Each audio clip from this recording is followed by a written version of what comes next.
Afternoon, VC. Alright, so you may have noticed a change here at the channel. It's about a year too late. Last June, when I was out west, I had some wonderful hosts, Sherv and his family. And Nan is funny, she said that I should change the channel name to the ambassador, or the vinyl community ambassador. So it took me a year, I guess, to figure out how to navigate in the YouTube and actually find the edit feature and change the name. So we've done that. Not much else will change. And maybe a shift in where I'm digging for records. And you'll see in this video why that is. So yeah, we'll get into it. This week's inbound records that you're here to see. The first record is one that has to do with the dig out west last year.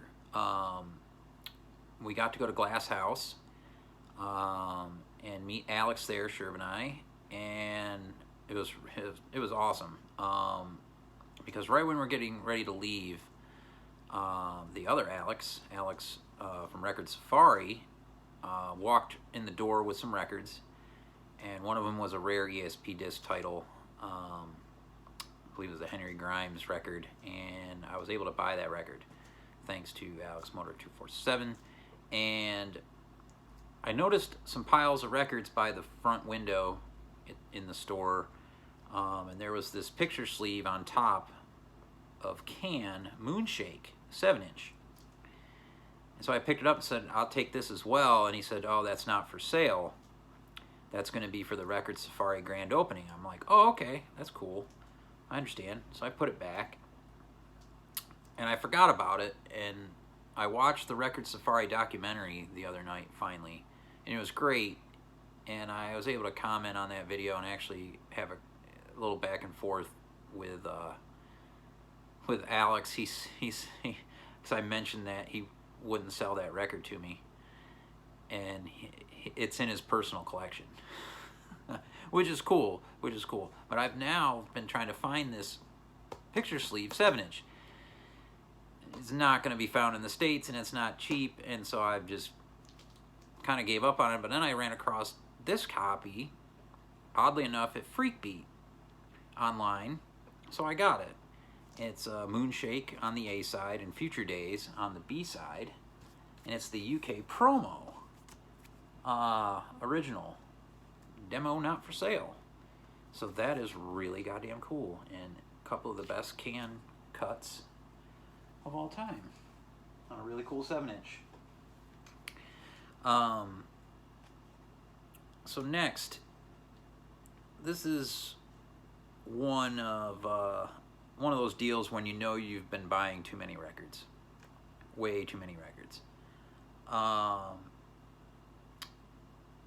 couple weeks ago, or maybe last week, I can't remember exactly, I went in a lunchbox on a Friday after work to get the new release from Cave In, Heavy Pendulum, and I grabbed it there.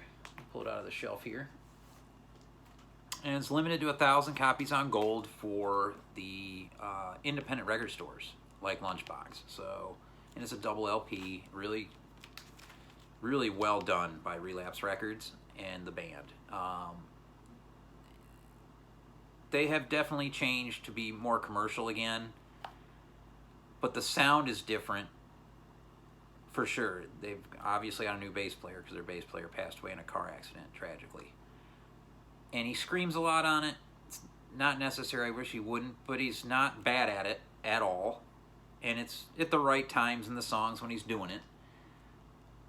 But they've done like 3 or 4 music videos off this already. Like, they're just coming back to back to back to back. They're really pumping this thing out. New Reality, Blood Spiller, I've seen those videos a bunch of times. They're really good. And the guitars still have that Cave-In sound, and Steven Brodsky is a damn legend. He's in every band right now, so there's that. But I'd forgotten that God knows how many months ago that I already had pre-ordered the record from another record store, Newberry Comics in Boston. and I got their exclusive. It's limited to 300 copies on the splattered edition. So now I have 2 of these, and it's collectible, so I'll hold on to it.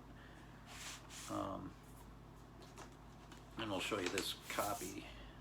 Really cool labels and really cool vinyl, and it sounds really damn good. Heavy bands, for some reason, to me, don't sound... I'd rather hear them on CD a lot of times, but with this sounds freaking killer on my system. So that's what we got going on there. But I really didn't...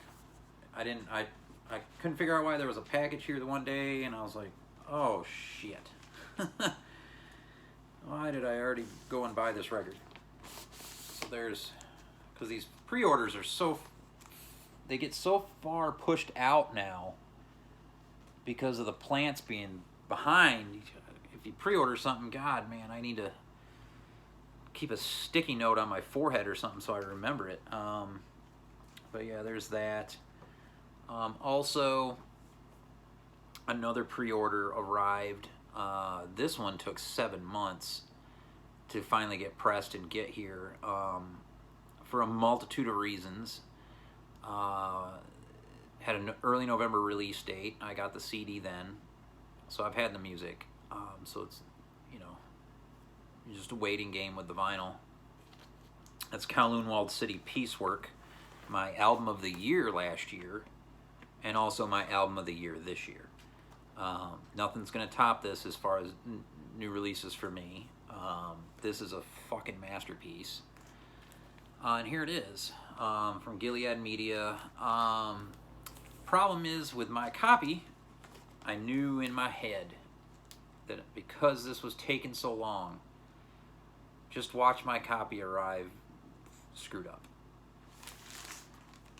And yeah, looks like someone took a golf club to the side of the record. There's a complete fucking divot all the way on the side. You're probably not going to be able to see it in this video. Maybe you are. When you open up the gatefold. And it's not that big a deal. But it's just completely divoted. Right? 7 months. You get a divoted record. And it's a limited, the limited press on the yellow with the, you can't really see the swirl in it. But the record's warped.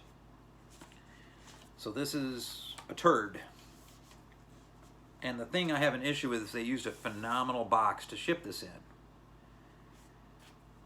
And it was not damaged in shipping. They literally put a turd in the box and sent it to me. So I contacted Gilead Media. Supposedly, there's a replacement copy coming. I will fucking believe it when I see it.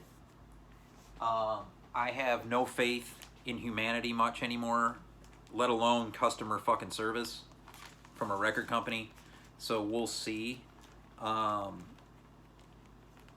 Yeah, they have not sent me any kind of tracking for this replacement copy. And it's through Bandcamp. Bandcamp, for me, is becoming a disaster. And you'll see as we go on in this video. So there's that. But I have the music on CD, so I'm hoping that another copy comes. If not, I'll have to buy another copy somewhere. Somewhere where I can put my hands on it, where it doesn't have to be shipped to me. So yeah, we'll get into this one then. We'll get all the negative stuff out of the way. This is a record that is extremely limited press. This is one that Teddy showed many years ago. And it's a phenomenal piece of work. It really is. It's astonishing how good this record is. It sounds like if you took 9 Inch Nails and played it with like a 25-piece orchestra. It is a phenomenal record. And so that's why I'm extremely pissed about this. And that record is the Dorf N Lux, German group. This is on Umland Records, and I ordered it on Bandcamp. They had 3 copies left when I ordered it.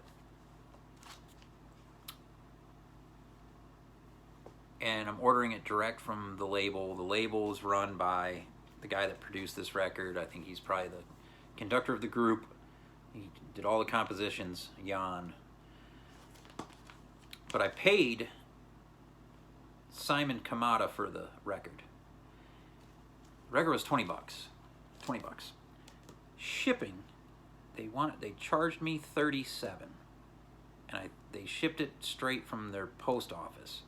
37 euros to ship, which is insane. And I shouldn't have even ordered it. When I saw the shipping cost, I was like, I pumped the brakes. And I sent a message like, you know, you can use DHL for 25. And it's like, no, this is my only option. So here we go. This arrives in the mail. It took a while because it's coming from Germany, which is to be expected. That's not a problem. The box, you can't even call it a box. It's not something you ship a record in. You might get a piece of paper across the street in one piece in that box. Absolutely ridiculous. I mean, there's some things you take for granted. If you're dealing with a record company, you would expect that their business is to ship records to people, that they would know how to do it. This is a paper the material used for the with the artwork is a paper type. Let's preface that. And they shipped the record in the sleeve. It wasn't in shrink. So, but it was still a new record, but it wasn't in the shrink. It was not in one of these. It was just in this thin, razor thin cardboard thing. And this record, this is the worst I've ever received a record of all the records I've received in the mail. I opened this box, or whatever you want to call it. I got it. You see that seam split? That is 8 inches across. The record was all the way out of this, the top of this son of a bitch. And you know what? That's, even with all that, I'm like, okay, I can live with a cover being destroyed. That's fine. But I pull out the record, and it's a heavy-duty piece of wax, and it is fucking tacoed into oblivion. This thing, I can't even bring myself to look at it, because this is going in the, this is going in the trash. After this video, this is going in the T-Rash. I can't pawn this off on a record store. I can't pawn this off on anybody else. I'm not even gonna fuck with trying to get it flattened. It's got edge warp, it's got middle warp, it's got every kind of warp. Because this guy who runs a record label doesn't know how to ship a record for shit and charges an absolutely astronomical amount, and then provides bullshit customer service on top of it.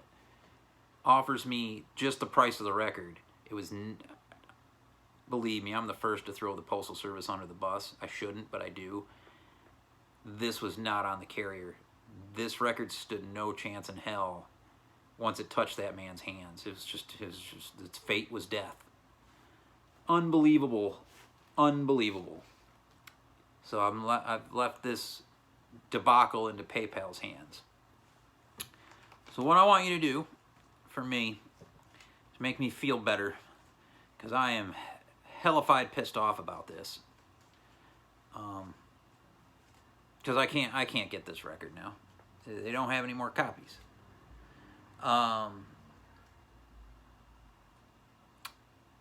Tell me in the comments your worst shipped record experience. I'd be interested to hear it. This record, like I said, have you ever had one completely bust a hole all the way out of the top of the jacket and warp as a result? That is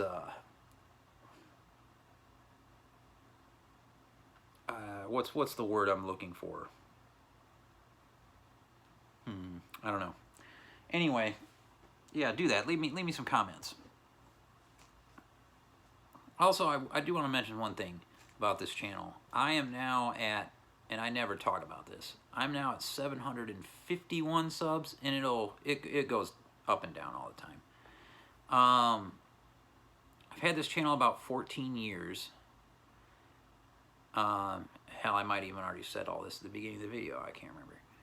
But yeah, so thanks to everybody that's subbed. You get to listen to me rant and carry on like this, and you've stayed a sub, so kudos to you. Next, heavy band Nerver and their new album Cash on CD. Similar to the Kowloon Walled City situation, I'm going to have this CD and then I might see the vinyl in 2 months. And that's due to Adele, you cankerous whore. This is good heavy shit. The Ghost is Clear Records. Good, heavy as hell. Fucking, I don't know what you call it. I don't know what they call this genre anymore. It ain't really hardcore. It's like post hardcore. Or, I don't know. It's got groove. It's got good guitars. It's got good heavy vocals. Nerver. Cash. I'm looking forward to getting the record someday. Maybe it'll arrive on the porch in 3 months or something.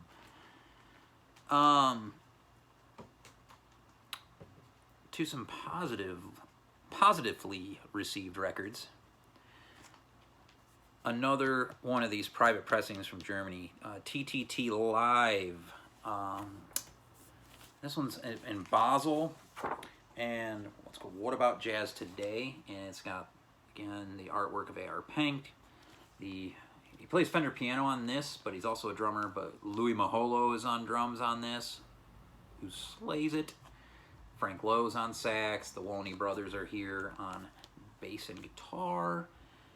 And yeah, these have just been in my radar, so they're coming in.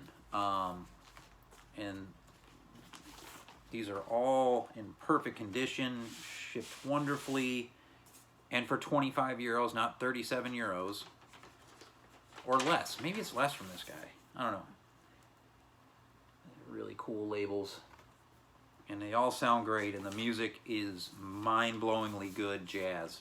Really, I think this was mid-80s, early to mid-80s. There's not a whole lot of information on these records, but what is great is this seller has all of them. And so he sent me this list of everything he's got that he printed out. And it does have some of the years, so like, 1984, 87, 89, so 80s. But yeah, I've got a few of these now. All of them are A.R. Pank artwork and him involved in the group. So I'm not sure exactly how many there are, but I don't really need them all. I'm trying to get the ones that feature Frank Lowe and Butch Morris, the ones that have horns. The others, I don't think have any horns. I think they're a smaller group. So, yeah, so I got 5 or 6 of these. I might be actually done with getting those. Next up is a fantastic record. And this is one that Jim at Channel Rufus had shown maybe in his first video. He featured this artist, and if you don't know that channel, please check it out. He is on a roll lately. And highlighting musicians that don't get a lot of due, like Woody Shaw, Charles Tolliver, for example. Definitely check those videos out. Jim's got an amazing collection, and I'm really enjoying seeing him feature artists like that and then show like everything he has of that artist. But yeah, to this record, Farouk Zbey with Northwoods Improvisers, Rwanda. On the Cubico label, these are limited. I was able to find a copy in Michigan, where the band is from. This was listed as a band member copy, and it came with additional flyers from shows for this group. And this is amazing. Just amazing jazz. Fantastic sax player, Farouk Zbey. This is on the red wax. And I will show you the added flyers that came with this particular copy as a bonus. This was at the Creole Gallery in Lansing. I'm not sure what year. And there's another one here. In here as well. Let me see if I can find it. Yeah, here's one at the Zitos Cafe in Ferndale. Really cool. And that's a fantastic find. Those are not easy to track down. Let's see. Last but not least, my back wasn't feeling too hot this morning, so I got out for a good walk, some good exercise. I park and as far away as I can, and then I do this massive loop. And in the middle of the loop, though, is Repo Records. So I make that part of my deal. I'm going to get exercise and then exercise digging in the bins also halfway through the walk. And I'm happy I did this today because it wasn't in my plans, but because my back was shot this morning, here we are. I found some killer records in there for super cheap. That's how it goes over at Repo. Ramsey Lewis, Mother Nature's Son, an original on Cadet, for $10. And I believe this might, I can't remember, is this the Ramsey Lewis I'm seeing that's $50 minimum now online? I don't know, but this is dope. Dope LP. John England, 6-inch pianist. He's a big promoter of this one. So there it is. And then also this next record is all John's fault. He had played this one recently, I believe. MFSB and Family Affairs, the track. I really dig on this. This is an original. This is almost dead mint. It's got one little corner ding. Both these records still had the original shrink on them. They were open though, but I got rid of that shrink there. It was nasty shrink from the 70s. But yeah, this one, yeah, I saved the hype sticker was still on the shrink. Instrumental Soul from the creators of the Philadelphia Sound. And this is just really dope. This is on the Philly International Records label. Yeah, great shape. I'll show you. I mean, this is nice. It was part of this collection that came in at Repo. Super, super cheap record. This was less than $10. And so there's that. I'm gonna be jamming these two today. Right after I get done filming this video, these are going on the table. Really looking forward to those. And then they've really upped the stock in their punk section. They've got a lot of good reissues. His prices on reissues are really high though, so you got to be selective. This one was marked really cheap, so I got it. And this is the only record I really wanted to get from this band. This is a record that Steve Carlson has shown a bunch of times, and one that Vinyl Richie just did a feature on this band. I suggest checking out that video. And so I checked out a bunch of the albums that interested me that he showed, but I couldn't get into all of it. This one being live, for some reason, I elevated to the most, and also the cover's great, but the music is really good on this. The Cramps, Smell of Female live. And so this is this was super cheap, and it's a really nice reissue. I don't know if it's a boot or whatnot. It says Big Beat Records. And a really nice anti-static sleeve, and a nice flat, really nice piece of wax with cool labels. I dig the guitars on this a lot, and the vocals, pretty unique. I mean, this band somewhat reminds me of John Spencer Blues Explosion, but I mean, Cramps were well before that. But yeah, this is I didn't have any Cramps, so now I have some Cramps. That sounds funny to say, but anyway. Hope you're all well. Peace.